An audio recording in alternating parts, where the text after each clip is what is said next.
Dinala sa lupa ang isang babae na umiikot sa kanyang mobile karinderya sa ilang bahagi ng Quezon City. Pero ang parokyano ni Cherry, hindi mga tao, kundi mga stray animals gaya ng mga pusa at aso. At sa isa nga niyang video, makikitang sinundan pa siya ng pusa at meron din aso.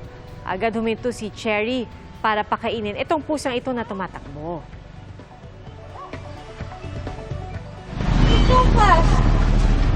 Next time, don't do that, okay? You're too fast. I know, baby. No, I'm not angry. Ayon kay Cherry, sinimulan niya itong gawin nang may namatay na aso sa tapat ng kanyang bahay. Kakaibang trick naman ang alam ng asong yan. Bukod sa typical na sit, spin, or roll over, kaya rin niyang mag-serve sa simbahan. Kuha po ito habang may misa sa isang parokya sa Las Piñas. Ang asong si Max, alaga mismo ni Father Gerson Pineda na siya ring nagsasagawa ng misa sa video. Paglilinaw ng pari, tinatawag man na sacristan dog o deacon dog si Max, pero wala itong opisyal na basbas ng simbahang Katolika.